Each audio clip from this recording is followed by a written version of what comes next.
नमस्ते दोस्तों, मैं आपका मित्र निखिल प्रसाद आप सभी लोगों का स्वागत करता हूं अपने एक और नई वीडियो में। तो दोस्तों, आज की वीडियो बहुत ही ज़्यादा इंटरेस्टिंग और इंफॉर्मेटिव होने वाली है, क्योंकि आज इस वीडियो में मैं एक बहुत ही इंपॉर्टेंट टॉपिक पर आप लोगों के साथ डिस्कशन करने जा रहा हूं और आपको एक बहुत ही इंपॉर्टेंट मैसेज भी देना चाहता हूं। तो अंत तक इस वीडियो में बने रहे, क्योंकि हो सकता है कि इस वीडियो के अंत तक आपको बहुत कुछ महत्वपूर्ण जानकारियां जानने को मिले। दोस्तों, जो भी भाई बहन हमारे हकलानी की समस्या से जूझ रहे हैं, तो वह अपने जीवन में काफी ज्यादा परेशान और हताश है। उनको समझ में नहीं आ पा रहा है कि उनके लिए क्या इंपॉर्टेंट होना चाहिए।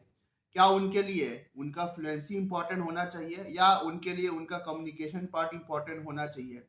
क्योंकि जब जो भाई बहन हकलाते हैं, खासकर वो लोगों की बात करें जो कि हमसे कम एज ग्रुप के लोग हैं, जैसे कि 15 से 18 साल 20 साल के एज ग्रुप के लोग हैं, तो वो लोग कुछ ज्यादा ही परेशान और हताश होते हैं स्टैमरिंग को ले करके, और उनको यह बिल्कुल भी समझ में नहीं आ पाता है कि आखिरकार उनके लिए क्या इंपॉर्टेंट होना चाहिए। पहले उनके लिए फ्लुएंसी पार्ट इंपॉर्टेंट होना चाहिए या उनके लिए कम्युनिकेशन पार्ट इंपॉर्टेंट होना चाहिए।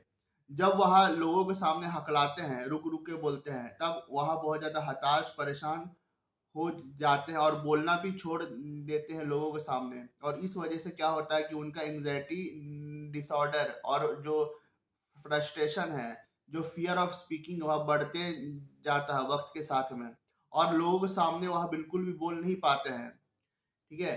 तो जो लोग हकलाते हैं और जब लोगों का रिएक्शन ऐसा होता है कि तुम आखिरकार क्यों हकला रहे हो, तुम रुक रुक के अटक अटक के क्यों बोल रहे हो, और जो हकलाने वाला व्यक्ति है वह भी यह चाहता है कि लोगों के सामने उसकी असलियत ना आए कि वह एक हकलाने वाला व्यक्ति है। तो यह चीज बिल्कुल ही गलत है दोस्तों, है ना। अगर आप हकलाते हैं तो आपको खुल करके आपको अपने बात को रखना पड़ेगा कि लोगों के सामने कि हाँ, आपको स्टैमरिंग की समस्या है और आप हमेशा से इससे जूझ रहे हो। और और जब आप लोगों के साथ बात करें तो हो सकता है कि बोलते वक्त आप कुछ शब्दों पर अटक जाओ, रुक जाओ, या आपको एक दो शब्दों में बोलने में परेशानी भी हो सकती है, और आप इस चीज को लेकर के अवेयर हो और इस पर आप काम भी कर रहे हो। तो जो एक हकलाने वाला व्यक्ति है, अगर खुद ही इस चीज को लोगों को बताते, है ना, अगर किसी के साथ बातचीत कर रहा है तो खुद ही अगर लोगों से कम्युनिकेट कर दे इस चीज के बारे में कि हाँ, उनको स्टैमरिंग की समस्या है, बोलने में परेशानी है, तब तब उसको जो फियर ऑफ स्पीकिंग है ना, वह बिल्कुल भी नहीं होगा कि अगर मैं रुक जाऊं, अटक जाऊं, तो आखिरकार लोग क्या कहेंगे, है ना, लोगों का रिएक्शन क्या होगा, है ना। लोग इस चीज पर पॉइंट आउट करेंगे कि मैं अटक रहा हूँ, फंस रहा हूँ, मैं रुक रुक के बोल रहा हूँ। तो इस चीज का जो एंग्जाइटी है, फियर है, वह एक हकलाने वाले के मन में बिल्कुल नहीं आएगा अगर वह खुद ही बता दे लोगों को कि हाँ, मैं एक स्टैमरिंग पर्सन हूँ, मैं हकलाता हूँ और मैं कुछ शब्दों पर वक्त लेके मैं बोल सकता हूँ, क्योंकि मुझे स्टैमरिंग की समस्या है और मुझे काफी बार ब्लॉकेजेस भी आते हैं। तो इससे क्या होगा कि फियर ऑफ स्पीकिंग आपके माइंड में बिल्कुल नहीं रहेगा और आप ओपनली किसी के भी साथ कम्युनिकेट कर पाओगे। ठीक है। तो ये आपको एडवांटेज मिलेगा जब आप अपने से खुद से आप इस चीज को एक्सेप्ट कर रहे हो और लोगों को बता रहे हो कि हाँ, आपको स्टैमरिंग की समस्या है और आप इस पर वर्क भी कर रहे हो। ठीक है। तो ज्यादा फियर ऑफ स्पीकिंग आपके माइंड में नहीं आएगा। और जो लोगों का रिएक्शन आपको देखने को मिलता है कि आखिरकार ये आदमी इतना क्यों हकला रहा है, रुक रुक के क्यों बोल रहा है ना। बहुत सारे लोग मजाक भी उड़ाना चाहते हैं, तो वैसे लोग जो है आपका लंबे वक्त तक मजाक बिल्कुल नहीं उड़ाएंगे ना, आपकी समस्याओं से ज्यादा वो परेशान होंगे कि आखिरकार ये आदमी क्यों हकला रहा है। क्योंकि जब उनको मालूम पड़ जाएगा कि हाँ, इसको स्टैमरिंग की समस्या है, दिक्कत है, तब वह इस चीज से ज्यादा परेशान नहीं होंगे कि आखिरकार आप क्यों हकला रहे हैं।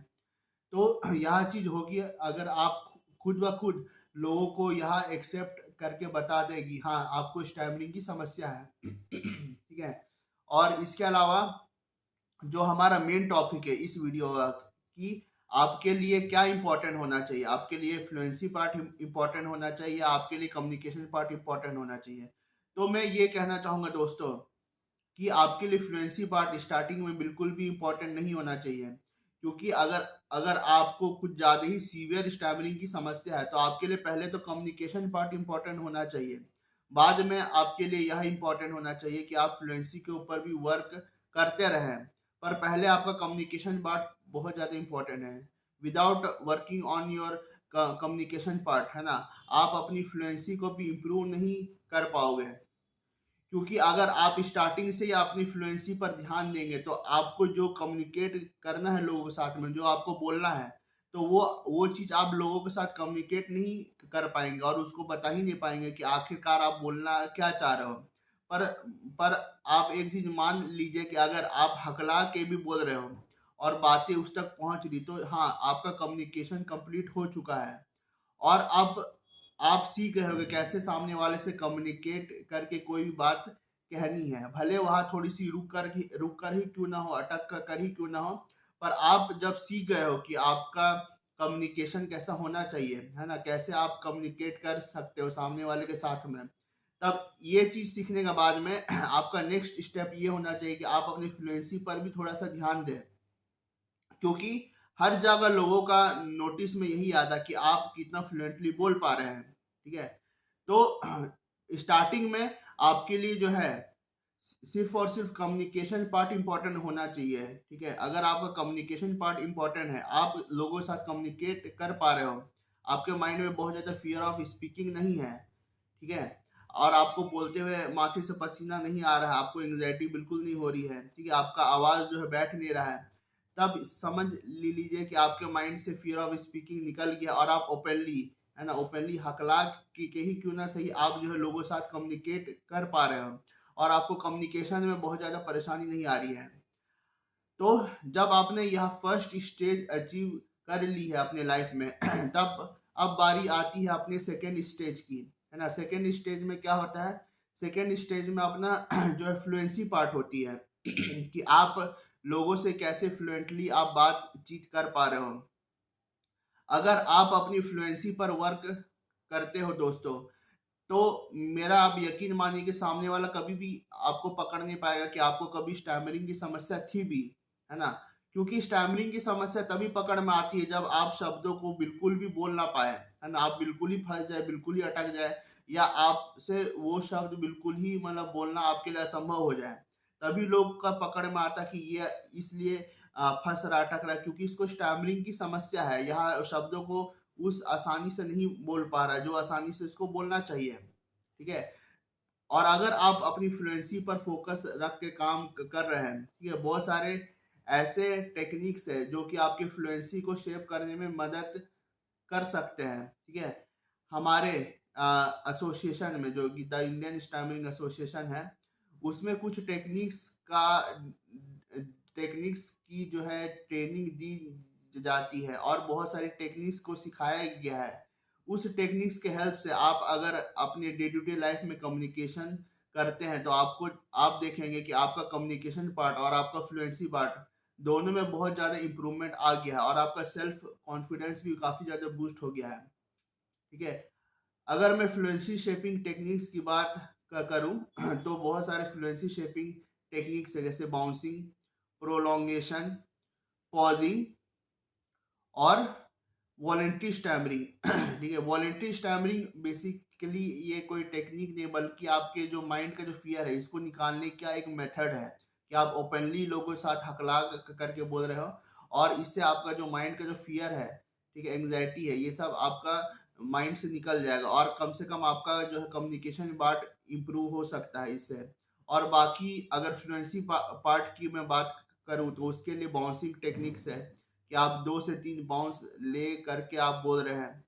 इसके अलावा आपका जो है प्रोलोंगेशन टेक्निक है कि आप शब्दों को इलोंगेट करके खींच करके बोल रहे हो।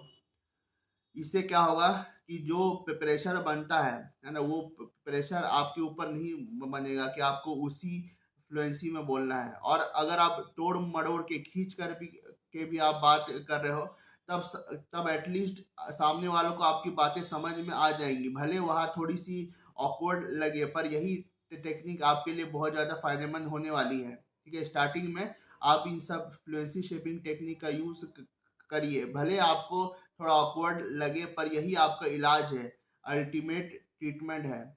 इसके अलावा जो थर्ड टेक्निक की मैं बात किया वो है पॉजिंग टेक्निक। उसमें क्या होता है कि आपको हर 2 से 3 शब्द में थोड़ा सा रुक करके बोलना पड़ता है। अगर आप प्रॉपर सांस लेकर के बोल रहे हैं और एक ही सांस में अगर सब कुछ नहीं बोल रहे हैं, तब आप देखेंगे कि आप लंबे लंबे वक्त तक भी आप जो है बातें कर पा रहे हैं। एक नॉर्मल स्पीकर है ना, नॉर्मल स्पीकर लगातार 2 से 3 घंटे भी बोल सकता है, पर एक हकलाने वाला मुश्किल से 2 से 3 लाइन में ही बोलते हुए वो अटक जाएगा, हकला जाएगा और थकान के मारे उसके मुंह से कुछ और शब्द नहीं बाहर निकल पाएगी, क्योंकि उसको स्टैमरिंग की समस्या है। और वह ज्यादा नहीं बोल पाएगा, क्योंकि उसे जो है लगातार है ना बिना सांस लिए बोलने की आदत है। और अगर वह सांस ही नहीं लेगा तो आखिरकार वह कैसे बोल पाएगा। तो हर 2 से 3 शब्द में उसको जो है पॉज लेकर के बोलना पड़ेगा।